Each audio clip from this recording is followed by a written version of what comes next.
My name is Stromme. I grew up in the United States and recently completed my PhD in computer science at MIT. Since then, I have joined ENSAE Paris as an assistant professor of statistics and a High Paris chairholder. I chose to join High Paris because of the excellent support for interdisciplinary and fundamental research, in addition to the research environment surrounding Paris, which is among the very best in the world. My research primarily focuses on the mathematical foundations of AI. One of the main topics that I investigated during my PhD was optimal transport. Optimal transport actually dates all the way back to the 18th century when it was invented by Gaspard Monge, a famous French mathematician, who actually at one time taught Napoleon. The basic idea of optimal transport is to look for the most efficient way to transport things from one place to another.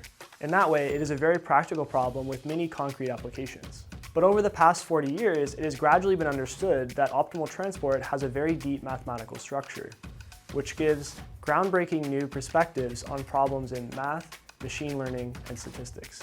The goal of my research is to improve our understanding of when and how optimal transport works in applications, as well as to apply its deep mathematical structure to shed new light on other problems in AI.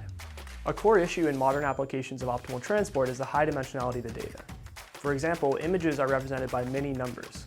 Such high-dimensional data is a challenge for traditional statistical methods. In one recent project, I showed that a popular form of optimal transport in fact automatically adapts to such data in a way that makes optimal transport significantly more viable in practice than we previously understood. We are currently undergoing an AI revolution.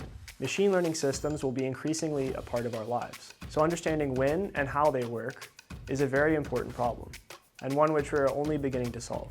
That's how theory can benefit practice. At the same time, the endeavor to understand practice often leads to whole new worlds of theory which we wouldn't have found otherwise. I believe that modern machine learning will motivate some deep and surprising developments in mathematics and adjacent areas, which will in turn greatly increase our understanding of these systems. This will then create a virtuous cycle, improving theoretical understanding, which will lead to more powerful and reliable applications, and vice versa.